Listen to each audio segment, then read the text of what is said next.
Now that we have rescued a whole bunch of motors from the junk, it's time to test a few of these just to see what they're capable of. Welcome to another one of my videos.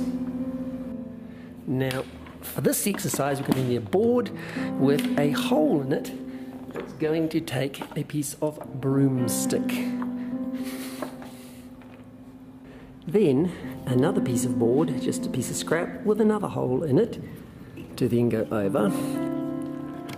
So that's going to go right down the bottom.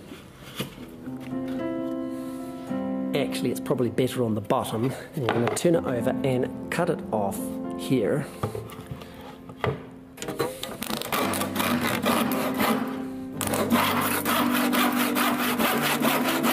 Then I can put it on the top again and then use this distance to cut my corners off to make my circle.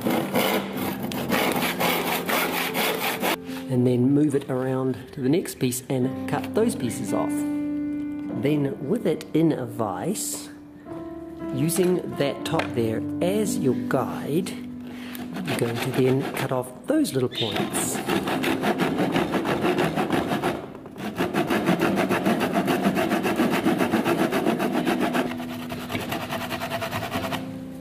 Now we're going to turn this into a pulley, so I'm going to get a piece of board about a couple of millimeters thick and just clamp it to the table.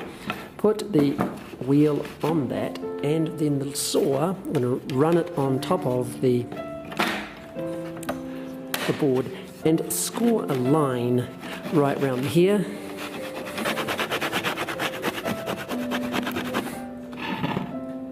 Flip it over and do the other side. Then with it back in the vise again, I'm going to take my saw, put it in that groove and cut a 45 degree from both sides eventually to cut that V out of there.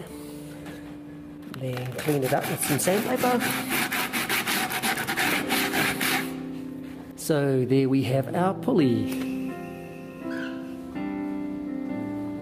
Now the next thing is some bearings. We could get fancy and do them in metal and stuff, but for this exercise we'll just do them in wood. A couple of blocks and bore some holes in more or less the same place. Then I'm going to put the two blocks onto a board, and I'm going to bore some holes through and then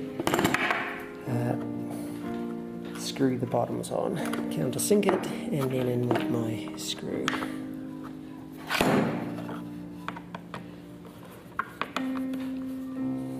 Now with a bit of oil or grease, Mum will just stick that in the hole there and lubricate it.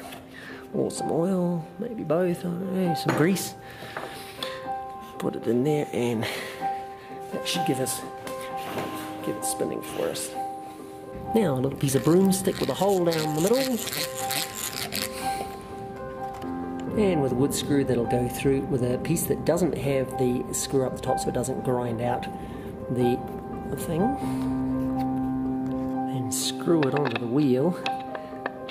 You'll find the place if you put it out further it'll go, you'll have to wind it faster if you go in there, you can try it in different positions anyway.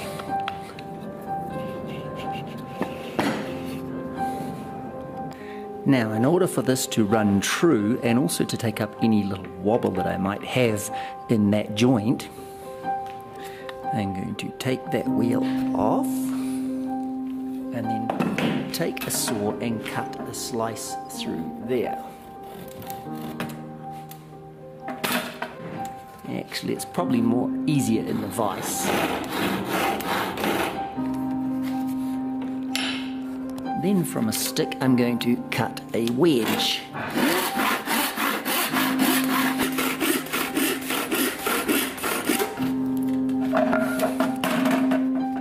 Then with it, the wheel back on there, and it running true, I'm going to put it into the groove there, and tap it in with a hammer to expand it and tighten the joint. Then I'll cut it off with a blade. So now it's running fairly true. I've also put a spacer in there just to reduce the friction of it rubbing against this block here. Now we will need a belt. Now I could use some thin string and tie a knot in it, but you'll find that that knot becomes a problem. It is okay, but let's do something better.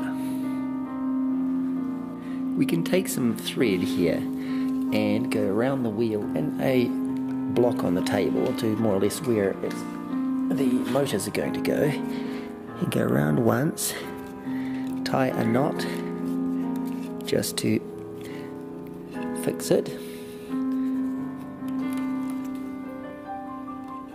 Then we're going to go around maybe 10 or 15 times and winding it around it as well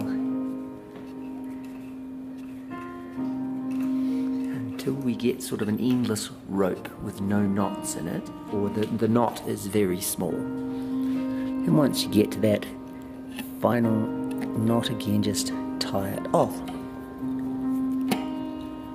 Then I'm going to take some glue, some flexible glue, whether it be rubber glue or whatever, or even paint, something that's going to bind it in a flexible sort of way. And I might put several coats of this on just to make it bind and be a nice belt. So that now that belt will spin quite nicely on those little pulleys without a knot in the way.